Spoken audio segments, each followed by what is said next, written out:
Le vamos a dar la bienvenida al arquitecto Saúl Alcántara Onofre, quien actualmente es el presidente de ICOMOS en México, organismo de la UNESCO.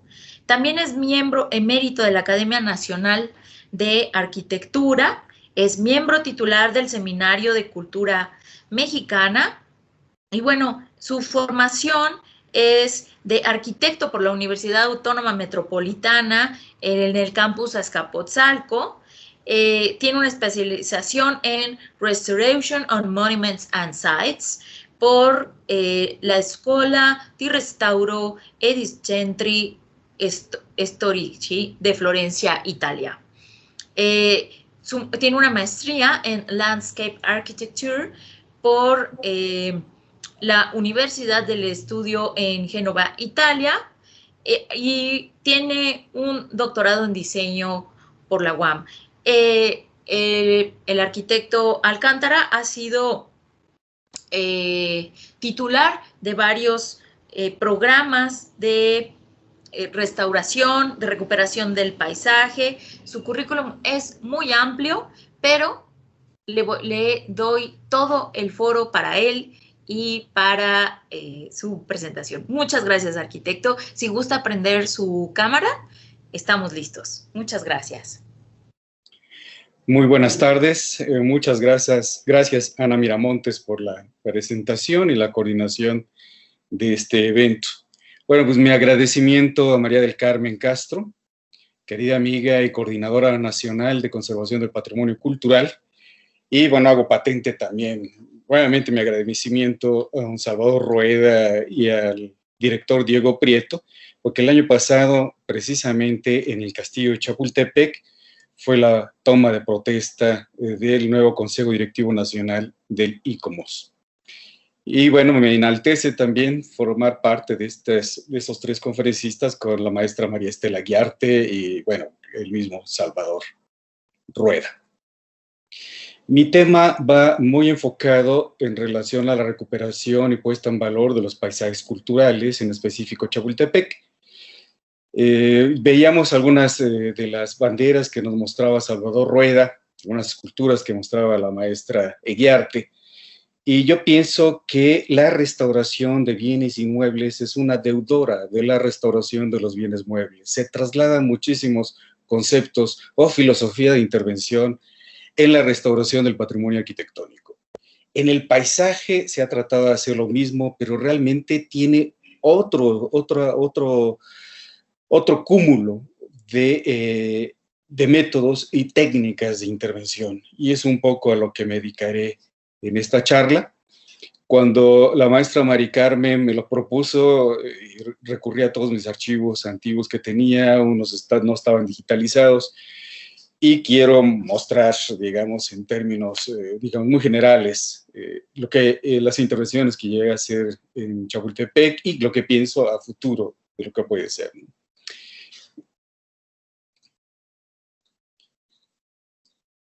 Estos son algunos planos. Fíjense, este es de es que no puedo ver aquí. Bueno, es un plano que me parece interesantísimo. La gran mayoría del material es de la Coordinación Nacional de Monumentos Históricos, del INAH. Es de 1846-1848. Veamos, es un plano que identifica todos los aspersores de riego de Chapultepec. O sea, desde entonces se tenía un gran interés por la salvaguardia de las arquitecturas vegetales.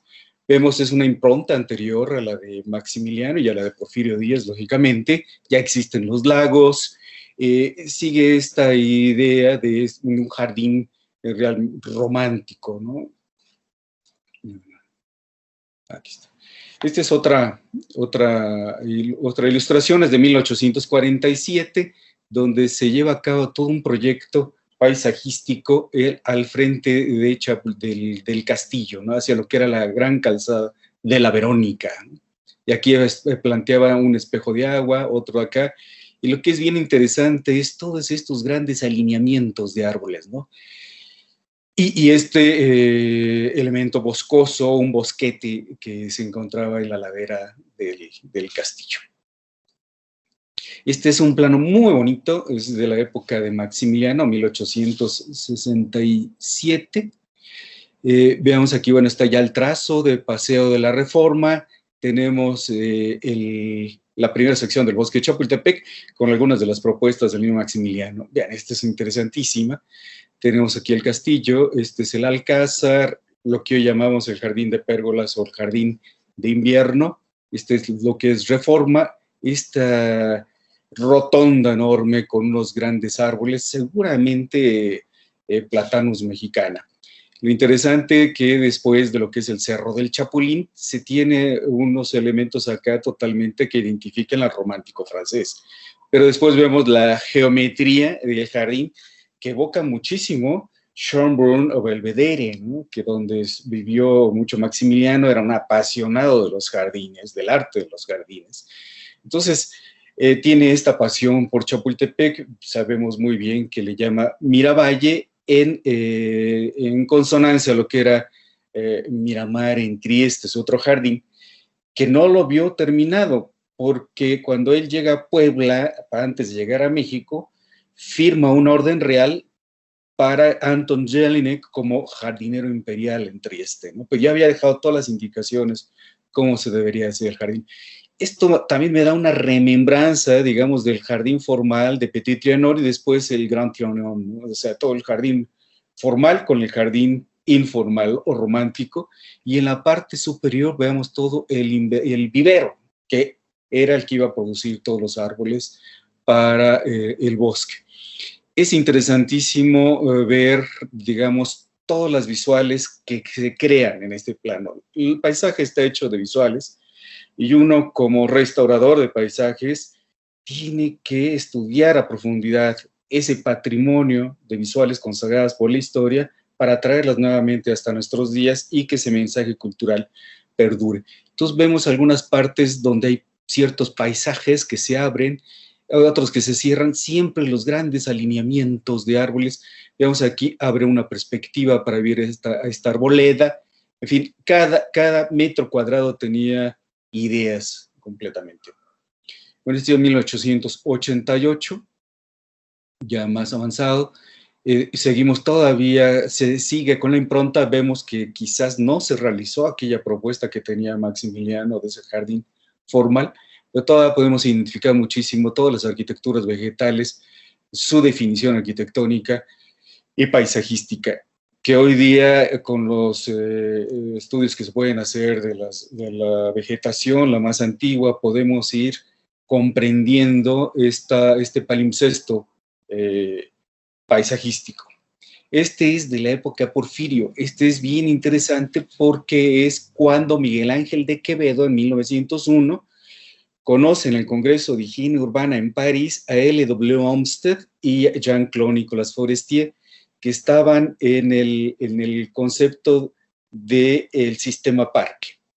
Este sistema parque aumenta los metros cuadrados de áreas verdes en todas las ciudades, lo nombran a Miguel Ángel de Quevedo como el delegado en México para este gran congreso.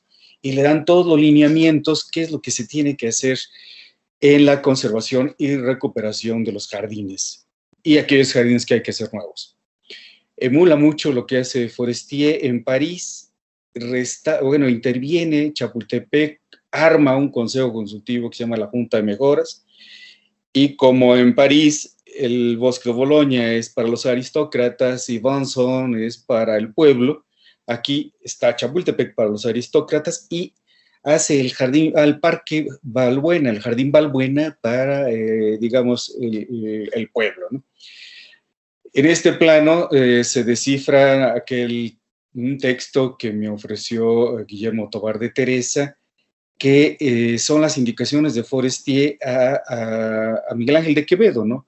De crear grandes paisajes escénicos, formar visuales que tengan que conectar la arquitectura, debe haber unos lagos, y siempre es una arquitectura completamente romántica, sinuosa, ¿no? Y también haber un centro deportivo, lo vemos arriba, el Centro Deportivo Chapultepec, y nuevamente los alineamientos de los grandes árboles de plátanos, que podemos verlos en lo que es Paseo de la Reforma, ¿no? Toda esta parte podemos ver que el plano, desafortunadamente, es uno que está muy maltratado, está en color azul, se ven perfectamente todas las visuales. O sea, donde hay vegetación más baja y las visuales que permite hacer que el visitante pueda ir comprendiendo, diga, la impronta de este paisaje escénico, como les llamaban ellos, ¿no? Este es otro muy bonito plano de 1916. Vean, aquí se subdividen un poco más los diferentes, diferentes territorios con mayor número de circulaciones, corredores o senderos. Pero empieza a trazarse la segunda sección, la sección del bosque. Aquí vemos todas completamente cómo, aparte de manera radial, vienen las diferentes avenidas y bueno, estos trazados románticos extraordinarios que van conectando todo el paisaje cultural de esta primera sección. Este es a mayor detalle. Aquí vemos que es un tanque de natación. Parece ser que era lo que eran los baños de Moctezuma, que lo hacen una especie de balneario, ¿no? Pero aquí podemos apreciar completamente el alcázar, este jardín o terraza de jardín de invierno. Aquí se quedó planteado este espejo de agua. Este es muy bonito, perdón, aquí, que es la fuente de las tazas, que más adelante lo vamos a ver. Es de esta época que está en un abandono total. Vemos aquí la disposición de la plantación de los árboles en las avenidas principales. Aquí vemos hacia la subida. Desafortunadamente, después colocaron truenos, Ligustrum lucidum, que es una especie invasiva considerada por la IUCN. Vemos acá que también hay muchísima vegetación, sobre todo truenos, Ligustrum lucidum, pero hay algunas fitolacas interesantísimas que introdujo Maximiliano. Maximiliano aquí también puso unas Araucaria chilensis, que toda hasta hace poco había una muy grande enfrente del Alcázar y que bueno, ya feneció. Aquí está el otro plano, vemos ya completamente toda la impronta paisajística ya de la segunda sección, es mucho más subdividida, sin lugar a dudas, con la misma tesis de los paisajes escénicos, estos senderos sinuosos que van dando una escena distinta en cada una de sus partes, no es como el jardín geométrico que podemos localizar casi vistas similares, pero va generándose siempre unas visiones completamente distintas. Entonces, el que interviene en un paisaje de este nivel es importantísimo, esta iconografía, y vamos a ver las fotografías antiguas, para poder interpretar ese mensaje cultural que llega hasta nuestros días y trasladarlo a futuras generaciones sin disturbarlo, sin ponerle un trasto más, sin tergiversar este paisaje, que es también una obra de arte, y como una obra de arte se debe tratar como cuál, es un hecho cultural. Entonces yo me imagino a un paisajista que tiene la misma función de un director de orquesta, ¿no? El director de orquesta hace la interpretación, se acerca más a la partitura, aunque siempre va a tener, digamos, algo de su propia cosecha. Lo mismo el arquitecto del paisaje, ¿no? Tiene que interpretar a todos los artistas que intervinieron y recuperar la esencia, que son el patrimonio de visuales históricas, ¿no? Hasta aquí, definitivamente, el artista que llevó a cabo esto, nada más dice que aquí dibujó Cepeda, pero tiene la misma impronta de la primera sección de Chapultepec. O sea, es también un sitio histórico artístico. Vemos, seguimos con más planos. Hay en el archivo general, en el archivo de la Ciudad de México se encuentran más planos, en la Mapoteca Orozco y Berra, en la Coordinación Nacional de Monumentos Históricos. Veamos este espacio de la Reforma como el remate visual principal, bueno, es el castillo, el Alcázar. Y siempre es una limpieza en el paisaje en el cual la vista debe permear y se debe bloquear en ciertos aspectos, pero está dando estas visuales que hoy día se han modificado muchísimo. Bien, esta es una parte de los kioscos a un lado del lago, que en mi opinión en la época del 2006, 2007 debieron de haberse estudiado para poder hacer las nuevas propuestas que se convirtieron a posteriori en una disonancia. Era un gozo enorme ir a Chapultepec, ¿no? Para todos los pacientes. Bien, esta es la fuente de las tazas que les mencionaba, que aparece en el plano ya de 1916. Era un poco también aquella idea del sistema parque de llevar el paisaje rural al ámbito urbano. Entonces aquí parecía como si fuera un espejo, una surgente de agua entre rocas, y muchas de estas rocas realmente es concreto.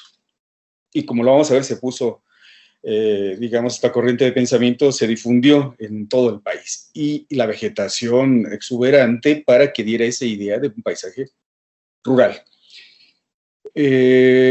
Virrey, bueno, desde Tlatoani, Seduey, Tlatoani, Moctezuma, Nezahualcóyotl, el árbol principal, el árbol sacro, cosmogónico, el ahuehuete, atambor batiente, aquel árbol que tiene melodías cuando el viento pasa por sus ramas y además también canta con el agua que surge de sus raíces.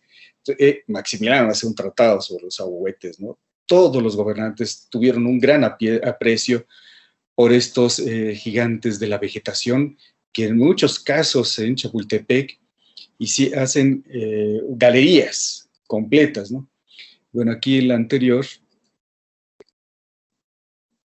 podemos apreciar primero el ahuehuete va surgiendo como una especie de forma de pinácea, pero posteriormente empieza a tener una fonda llorona, ¿no? Y además todas las aves que protege, y como les decía, esos grandes sonidos. Esto siempre fue muy apreciado, este árbol. Maximiliano decía el árbol de Moctezuma, ¿no? En 1927, los ingenieros, la Asociación de Ingenieros Forestales lo nombra como el árbol nacional. Estas fotografías, veamos, es aquella impronta que veíamos en los planos de ese paisaje romántico, esa creación de escenas que hace el arquitecto, tanto Miguel Ángel de Quevedo con los diferentes miembros de la Junta de Mejoras. Veamos la limpieza, y ahora vemos claramente la casa de guardia, que está aquí donde antes la casa de los espejos, que era muy señera, y bueno, lo que veíamos, el bosquete que había abajo del castillo de Chapultepec, pero después que la visión permeaba, ¿no? Bueno, ya lo habíamos visto, perdón, se me fueron. Vean aquí el acueducto de Chapultepec, dirigido hacia lo que es el castillo de Chapultepec. Hoy quedan meramente relictos. No entiendo cómo es acabar con la historia, con el patrimonio, con la memoria. Veamos aquí, estos son unos platanus occidentalis y después tenemos unos fresnos maravillosos. Y siempre las banquetas y los parterres limpios, libres, sin sotobosque, sin sotobosco. Otro señor ahuehuete, todavía está ahí, muy dañado, cerca de del lago Mayor, ahí mismo. Vean esta galería de ahuehuete siempre al interior del bosque. Hay todavía testigos. Maximiliano indicaba que él quería proteger los 300 ahuehuetes que había en Chapultepec. En el 2000, cuando estuvimos colaborando en el castillo, hicimos la contabilidad de 60. Hoy yo pienso que andarán por unos 40 y estarán feneciendo algunos de ellos todavía, ¿no? Pero este es el acueducto, que hoy tenemos ya nada más también una porción ahí a un lado de la casa de guardia de la época Maximiliano. Y el cerro siempre tuvo esta situación como de bosquete, ¿no?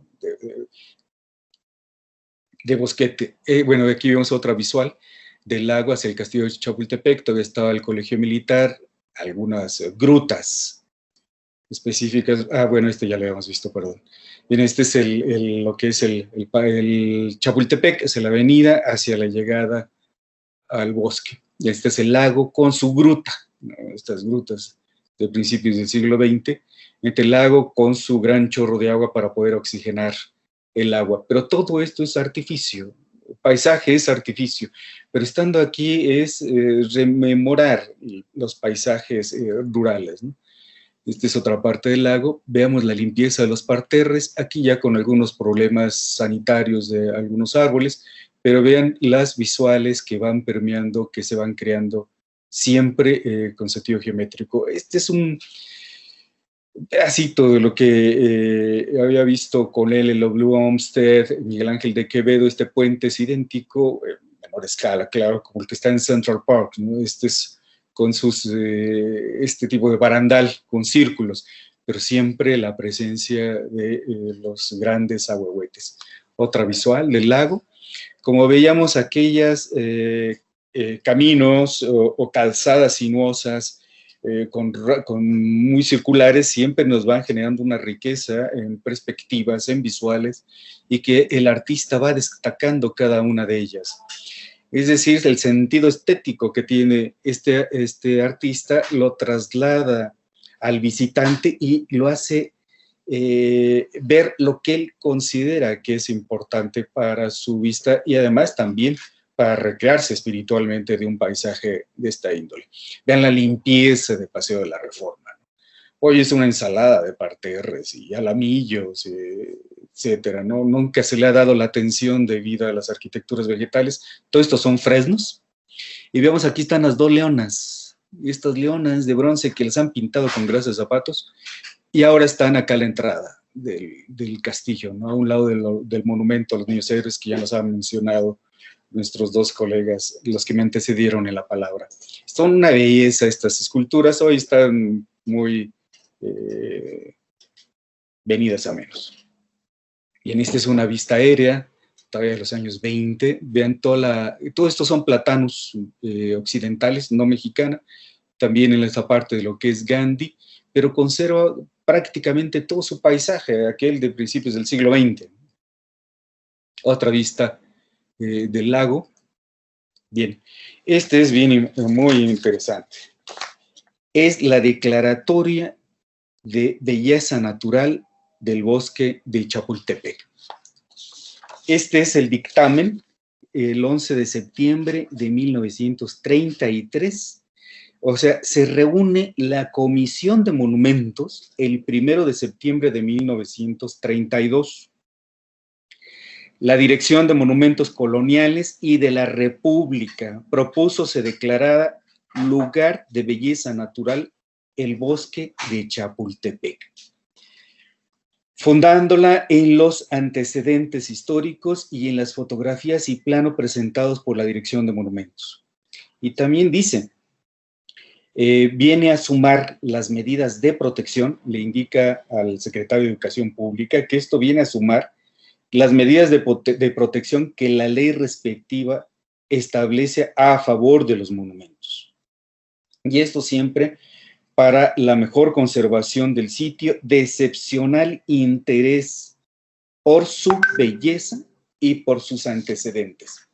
Esto se reúne la comisión el 1 de septiembre de 1932.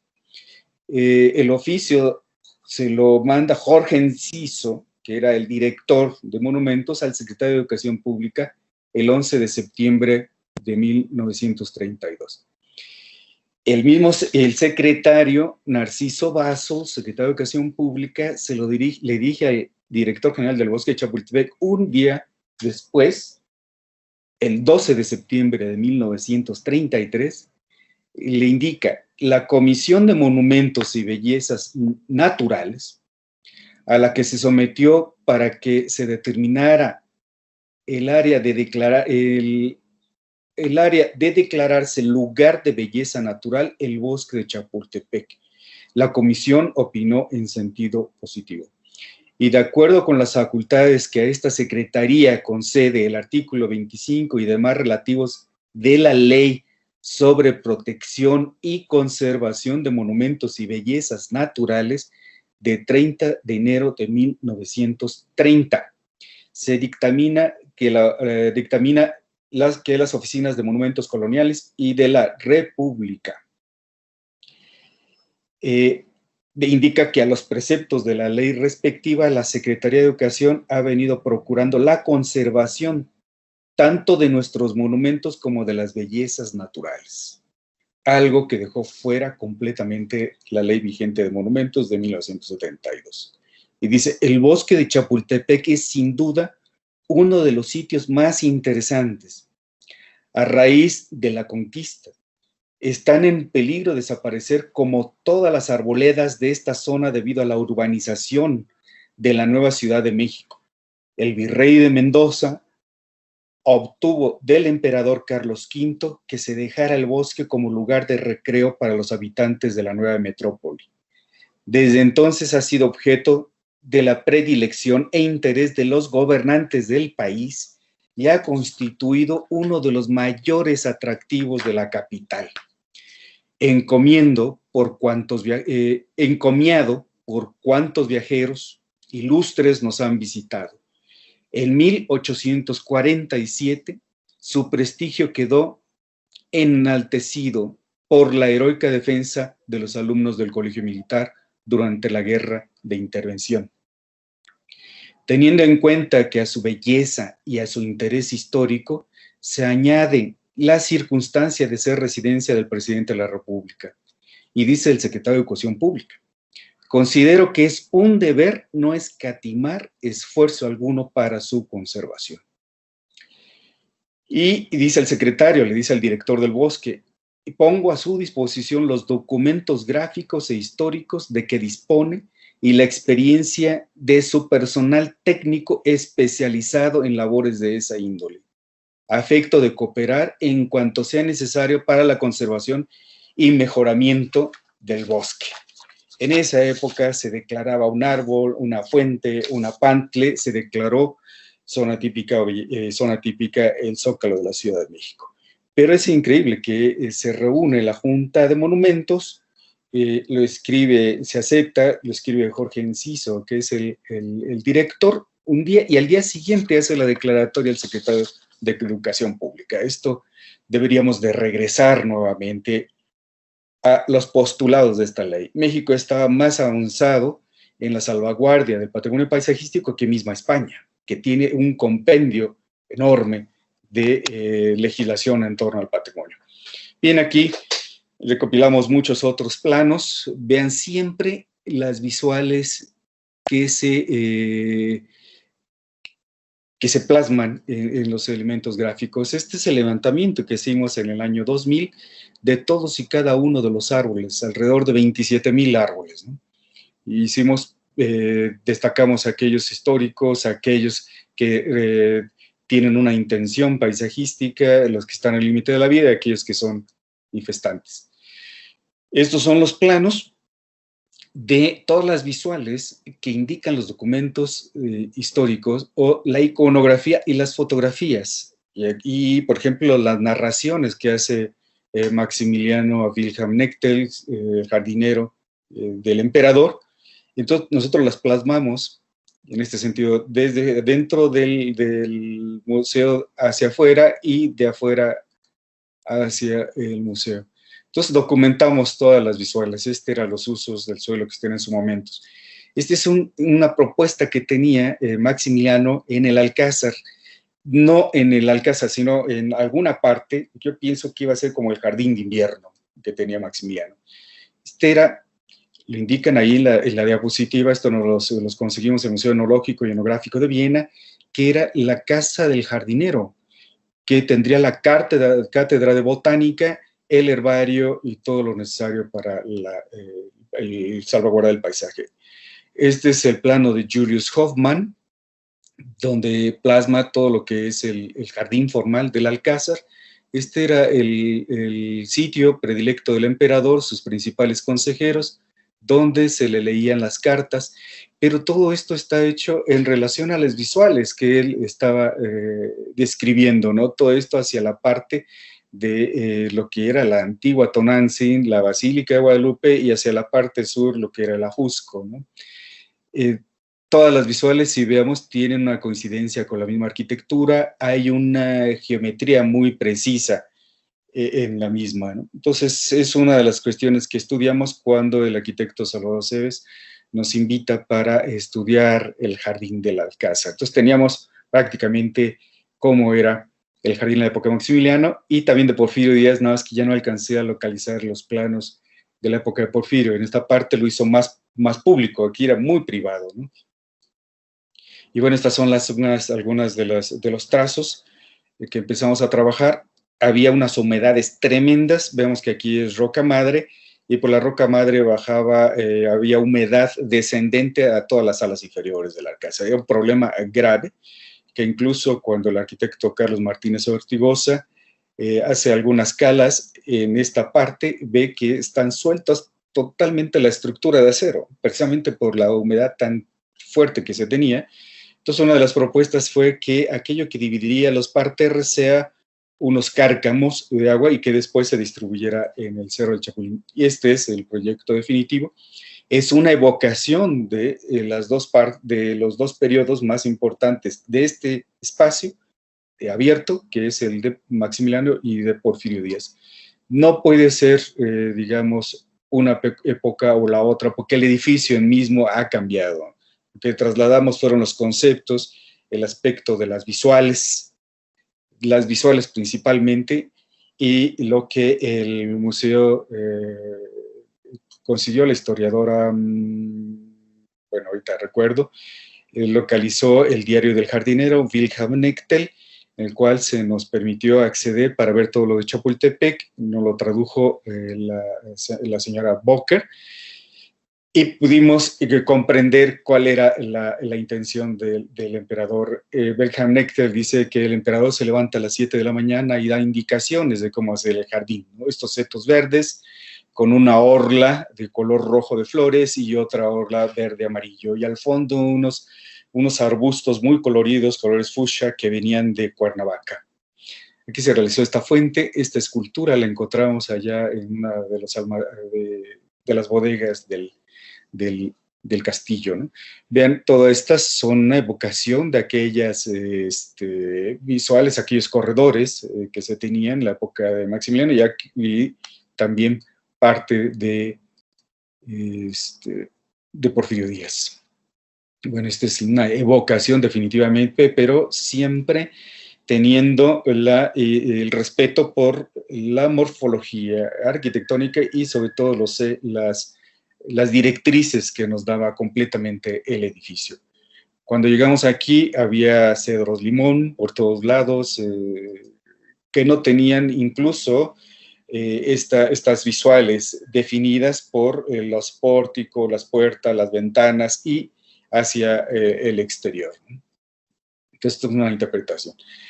El jardín de pérgolas, que ya nos habló la maestra Guiarte, la de Luis MacGregor, aquí la propuesta de un arquitecto era el hacer una plaza completa para la celebración del 13 de septiembre sobre los niños héroes. Nosotros indicamos al entonces presidente Conaculta, Rafael Tobar de Teresa, y a la directora general Tere Franco, y Salvador Aceves, coordinador nacional, de que habíamos localizado esta fotografía y que era un jardín Art Deco y hecho por MacGregor, y que tenía todas las líneas, las directrices, que seguramente estaba abajo completamente. O sea, había sido rellenado. Las pérgolas, ustedes ven, tenían unas enredaderas, siempre fueron de concreto, porque había voces que había que retirarlo y poner de madera y luego un vidrio arriba, pero no, siempre eran estas pérgolas de concreto como en Art Deco. Ya vemos que la maestra dice, esta es piedra chiluca, y todo lo demás es púlpito del diablo. Hoy ya no podemos conseguir esa piedra. Entonces, afortunadamente se nos aceptó el hacer un repristino de este jardín. Se echó a andar la fuente de Co, se limpiaron completamente todos los espacios, se retiró toda la tierra y el parterre salió solito ahí. No se movió una sola pieza, solamente una o dos faltaban y los localizamos ahí abajo en una parte de las faldas del cerro de Chapultepec. Interpretamos algunas de las plantas, pero tratamos nuevamente de devolverle el carácter y la identidad de ese jardín deco. Se recupera completamente la fuente. Entonces, como dice la maestra Guiarte, es una parte muy bonita.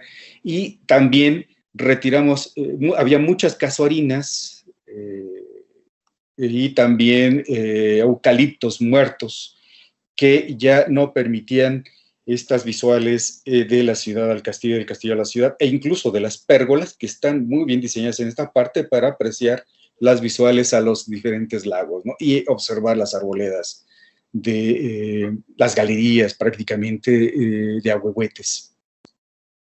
Bueno, estos son, como decía, no pusimos una piedra de más. Bueno, no quisimos poner una obra civil muy portentosa, sino con algunos alineamientos de piedras, indicar el parterre central. Esta es otra parte interesantísima. Este es 1904, es la casa de bombas. La casa de bombas. Vean, la casa de bombas, viene el agua desde el sur de la ciudad. Hicimos el levantamiento de la casa de bombas, está completamente en sección áurea. El jardín está en sección áurea. Aquí hoy tiene una hiedra, pero todo el parterre que es de tabique, todos los parterres están en proporción divina. Extraordinario. La fuente está en su sitio. Todo esto, no había estos truenos, no había estos árboles para la visión de esta calzada hacia los jardines. Los jardines tenían una inclinación tal para poderse apreciar desde la calzada y ver la casa de bombas, ¿no? Que es un sitio fantástico. Esta es la intervención. Se hizo un mantenimiento en aquella época de todos los pavimentos de la época de Maximiliano, de todos estos senderos que hay alrededor del castillo. Veamos, esta era la situación. La escalinata de Carlota, también recuperada completamente con los mismos materiales, sistema constructivo. Este es bien bonito.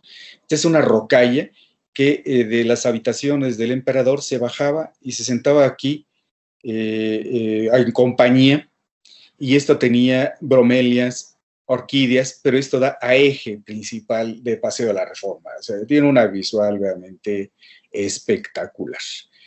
Bueno, en aquella época, en el 2000, en las excavaciones con María de la Luz Cabrera, se descubre la excavación va más allá para obtener bajo relieve de Moctezuma. Este cuerpo que viene bajando en forma de serpiente ya lo describe Diego Durán, y dice que al fondo, después de este gran aposento donde estaba el señor Moctezuma, que era un espejito de agua con peces de colores, salía una gran cabeza de serpiente con dos grandes ojos de jade. El chapulín de Carniolita que descubre Felipe Solís en los baños de Moctezuma, ¿no? Están los baños de Moctezuma. El Instituto Nacional de Antropología e Historia en el 2007 fue la primera instancia que empezó a utilizar la tecnología con escáner láser, ¿no? Ya se hacía en Ferrara, en arquitectura nada más, y era para el levantamiento de plataformas petroleras. Nuestros colegas en ese entonces, tuve el honor de dirigir la dirección técnica de monumentos en la coordinación, y implementamos este gran laboratorio de análisis bidimensional, y fue uno de los primeros levantamientos que hicimos con el levantamiento de escáner láser. Y íbamos de la mano con la arqueóloga, con Guadalupe, con Lupita, y empezamos a retirar realmente aquello que estaba completamente ajeno, que le había puesto en los años 50 y 60, y para hacerlo una alberca. En los baños, María de la Luz Cabrera y Susana, no recuerdo el nombre de Susana, y excavaron, encontraron nada más algunas monedas, vidrio de la época de Maximiliano, después de Porfirio Díaz, pero no anteriores. Lupita, cuando interviene, realmente descubre todos los canales de agua alrededor y unas especies de escalinatas, como si fuera una caja de agua, como lo que había en Tlatelolco. Y aquí vemos ya más posterior, es posterior, donde vienen canales de agua y llegaban hacia el depósito, ¿no? Todo esto se tuvo que cubrir. Tenía muchos problemas, definitivamente, de empuje de la tierra hacia lo que era todo el brocal, ¿no? Aquí una de las estratificaciones del sitio, vean los canalitos y luego los otros grandes canales de agua. Es verdaderamente espectacular el trabajo hidráulico prehispánico y después aquel virreinal que se preservó. Desafortunadamente tuvo que cubrirse, había pavimentos, O sea, era todo un descubrimiento importantísimo. Ven aquí, este es el acueducto, que de aquí también iba agua hacia donde van los manantiales que están bajo ya el terminal de Escalera de Carlota, y era 2 caños de canales que iban a la Gran Tenochtitlan, después a la Ciudad Virreinal. Cuando uno se usaba, el otro se estaba en mantenimiento y viceversa. Entonces, todo esto está alrededor del muro de Valles de Moctezuma. Se recuperó prácticamente la imagen que tenía en la época de Maximiliano y Porfirio Díaz. Digamos, aquí se plantó una plumeria rubra, un árbol preferido de Moctezuma. Era el árbol, dice en el códice de la Cruz Badiano, que las flores de este árbol alivia el mal de los gobernantes, y es el respeto a los gobernantes, ¿no? Con Patricia del Real y Gaby López se hicieron algunas réplicas de algunas piezas. Vemos aquí está la escalinata, fue lo único que se quedó, todo lo demás se tuvo que cubrir. Está ahí, está registrado. En el momento que puede haber recursos, se puede redescubrir nuevamente, consolidarlo y darlo a conocer al público. Ya, todos estos caminitos existían, se volvieron a conformar, y esa es la imagen final. También se hizo en esa época, en el 2000, la restauración de esta escalinata, también de Coe, que seguramente es de MacGregor, que nosotros le llamamos la escalinata de serpientes. Esta es la fuente de las ranas, y lo traigo a colación porque en aquella ocasión que conoce Miguel Ángel de Quevedo a Jean-Claude Nicolas Forestier, que estaba terminando también el Parque María Luisa en Sevilla, y que plantó ahuehuetes. Cuando vayan ustedes al Parque María Luisa, en el eje principal, en cada glorieta hay alrededor de 6 ahuehuetes de más de 100, cerca de 100 años, un poquito más de 100 años. Ese intercambio que hubo con Miguel Ángel de Quevedo, y se hizo la fuente de las ranas idéntica a la de Sevilla. Benedict Leclerc, estudiosa y heredera de L.W. Olmsted, de Nicolas Forestier, me indica, mira, la fuente de las ranas en Sevilla ha sido restaurada y restaurada y restaurada, y de su talavera sevillana ha quedado muy poco. Es mucho más auténtica e íntegra la que está en Chapultepec, en México. Bien, no es en estos momentos, ¿no? Voy ahora hacia lo que es mi pasión, que es el árbol, que al igual que los monumentos, merece conservarse, como dice la ley de monumentos y bellezas naturales del 32, solo que son monumentos vivos. Bueno, Chapultepec es la identidad del mexicano. Este es un domingo del año pasado, no ahora con el gran problema que tenemos de la COVID. Siguen siendo árboles sagrados. La gente va a orarles, les hace responsos y les da ofrendas de flores. Y este es cada domingo. Veamos la veneración del sargento o el centinela. Ya es un árbol prácticamente momificado, está muerto. Esto es el año pasado, en agosto. Están cayendo los árboles, están muriendo de sed. Los mantos freáticos se han ido muy abajo. La incuria y la falta de mantenimiento de lo que está llevando a la pérdida de estos monumentos vivos, ¿no? Veamos aquí, todavía hay algunos que están realmente espectaculares, su arquitectura vegetal es sin parangón, ¿no? Y veamos, cayó hace 2 semanas, aquí a la izquierda. Esta es una fotografía del año pasado, en agosto del año pasado. Esta es la semana antepasada. Yo pienso que los árboles son factibles de restaurarlos, de darles calidad de vida, y se requiere muy poco recurso. Hay que inyectarles agua, hay que podarlos, abrirles en sus raíces, mover la tierra, abrir el cajete hasta el goteo de la fronda, y cuesta menos que una banal carpeta asfáltica, ¿no? Esto fue el proyecto después del 2006-2007, que es una gran diferencia a lo que vimos de los años 20. O sea, esto aquí se convirtió en una disonancia paisajística y que rompió completamente con el mensaje cultural. Termino con esta diapositiva diciendo que Fray Diego Durán, historiador y religioso español del siglo XVI, relata que los indígenas consideraban que los árboles tenían alma, al igual que los seres humanos. Dan adoración a los árboles, o sea, a los antiguos mexicanos, y a las plantas. Piensan que los árboles fueron hombres en el otro siglo, que ellos fingen y que se convierten en árboles y que tienen alma racional.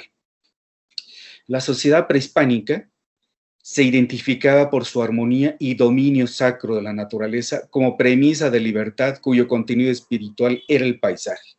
Este es uno de los ahuehuetes que hablamos ahora el viernes con mi querido amigo Salvador Rueda, y él me dice, la UNAM lo ha detectado que tiene 850 años. Que dice, un monumento anterior a la catedral, o sea, anterior a Gran Tenochtitlan, y vean qué condiciones lo tenemos los seres humanos del siglo XXI. Se le hicieron dendrocirugías en los años 80, es decir, le metieron concreto. Después los grafitis terribles, está atosigado sus raíces, está moribundo y tiene polilla por todas las, pero se niega a morir. Bueno, incluso quiero hacer nada más otra mención, porque ya avanzado el siglo XVII, es decir, 1633, el cronista Jacinto de la Serna, que era sacerdote de la Curia del Sagrado Metropolitano, vuelve a indicar lo mismo que Durán en el siglo XVI, dice, los antiguos piensan que los árboles fueron hombres en el otro siglo, que ellos fingen y se convirtieron en árboles y que tienen alma racional como los otros. Y así cuando los cortan para el uso humano, para que Dios los crió, los saludan y les captan la benevolencia para verlos de cortar, cuando al cortarlos rechinan y dicen que se quejan.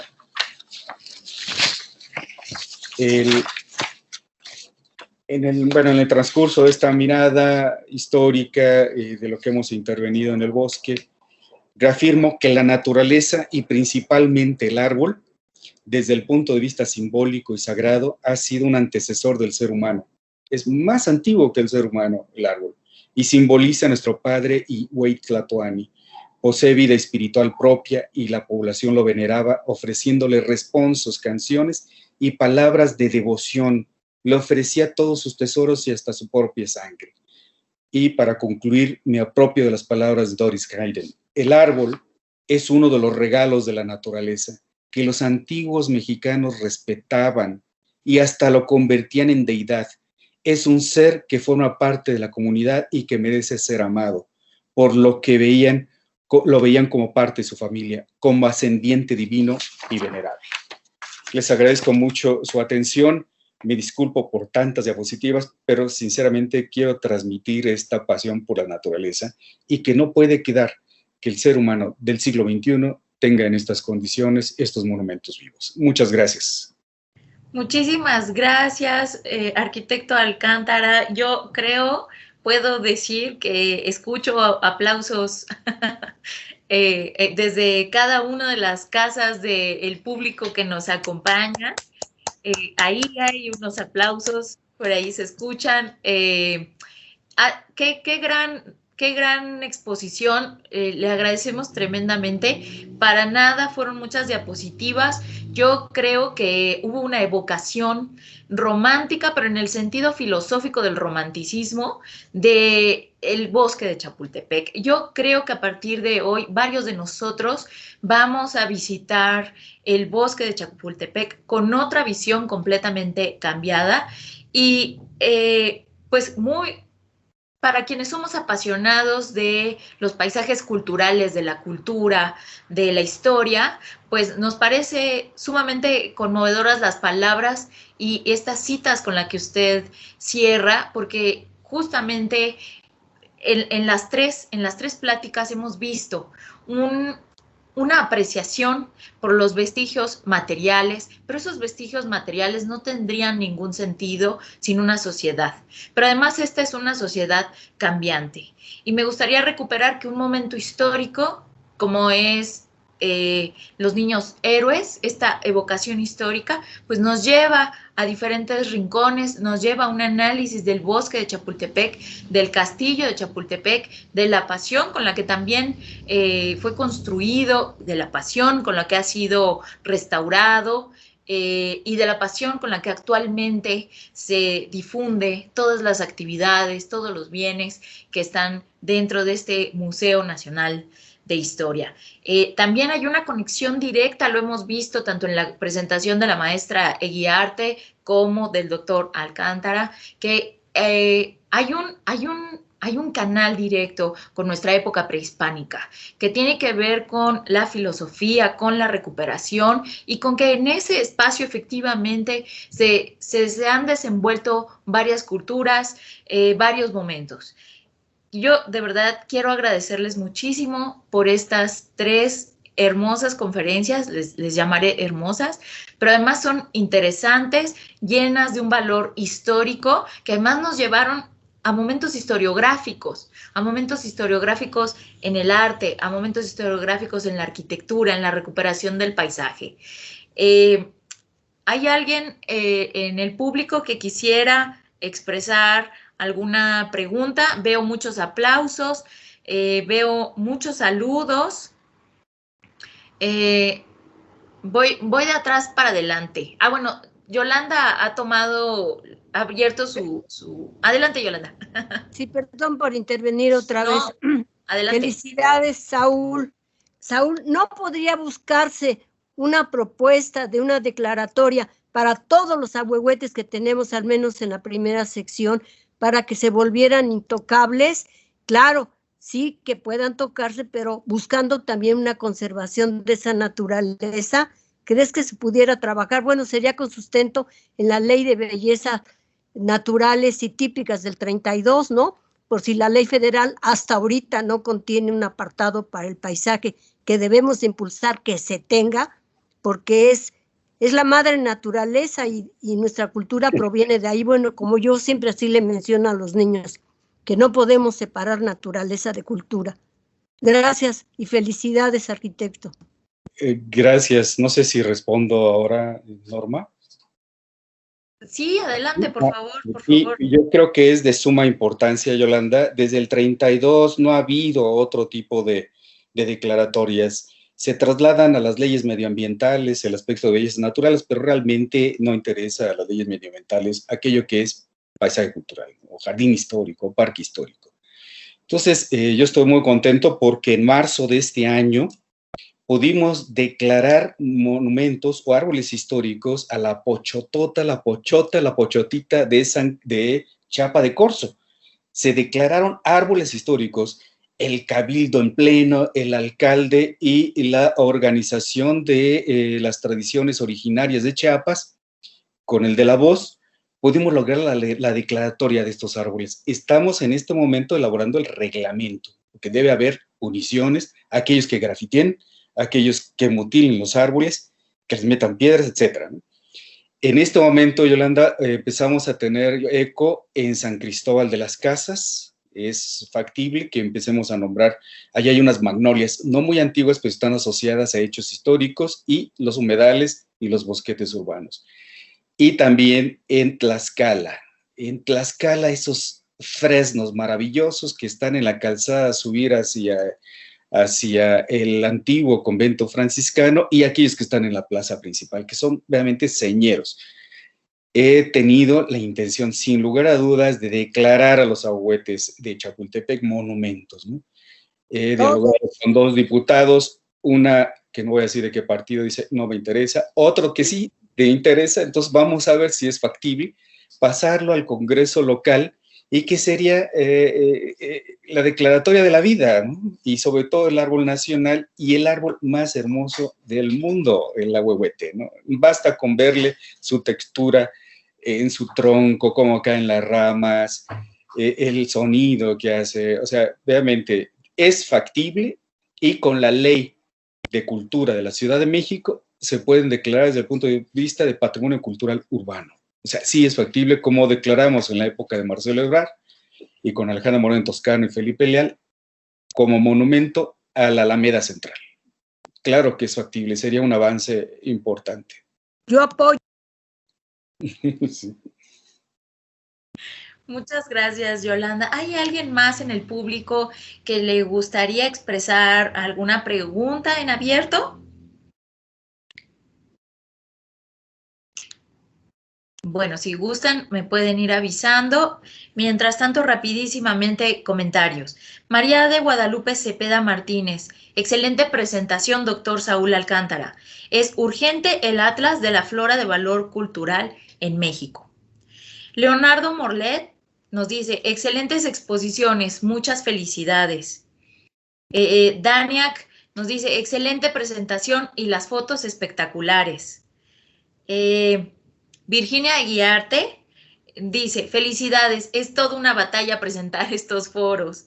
Y también felicita ampliamente a la doctora Estela Aguiarte y a el maestro Salvador Rueda. Lucrecia Castro nos dice, muchas felicidades por estas exposiciones, gracias. La maestra Estela Aguiarte recordaba que es Amparo Gómez, quien hizo el libro de El jardinero y que es investigadora del Castillo de Chapultepec. Gracias, maestra. Cuando estábamos en la discusión, yo quiero dar este comentario, ya está un poco fuera de contexto, pero Adriana Aguiarte decía, el último monumento de mármol también refleja que había dinero del milagro mexicano, entre comillas, del sexenio de Miguel Alemán. Así es, la maestra, no la escuchamos, maestra, pero vemos que está de acuerdo. Claro, por supuesto. Y bueno, también María Guadalupe Cepeda Martínez dice, muchas especies culturales se extienden hasta Latinoamérica uniendo el territorio. Así es. Nuevamente yo estoy muy emocionada, les agradezco muchísimo sus intervenciones porque nos han dado una panorámica tremenda a partir de un tema.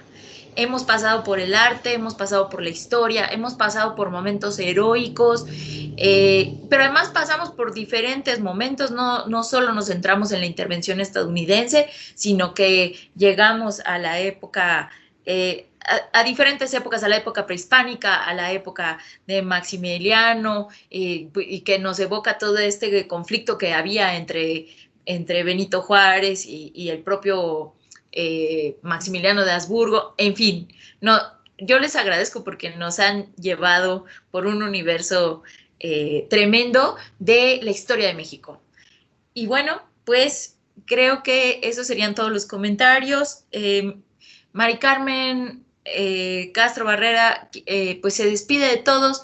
Les agradecemos como Coordinación Nacional que nos hayan acompañado. Muchas gracias por el interés. También mandar saludos a Guadalupe Espinosa, directora de la Dirección de Operación de Sitios, que bueno, pues aquí el doctor Saúl pues mencionó parte de su trabajo en los baños de Moctezuma. Pues muchas gracias a todos. Nuevamente, gracias maestra Estela Aguiarte, gracias doctor Saúl Alcántara y muchas gracias a quienes nos acompañaron en esta entrega de las jornadas de divulgación histórica y de conservación. Muchas gracias. Hasta la próxima. Muchas gracias. Hasta luego. Muy amable. Gracias, maestra. Muchas gracias. Muchas gracias, doctor. Muchas gracias. Hasta luego.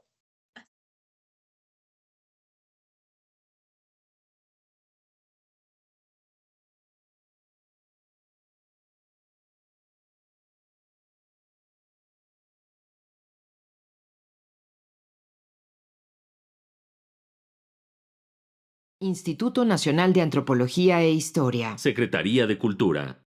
Gobierno de México.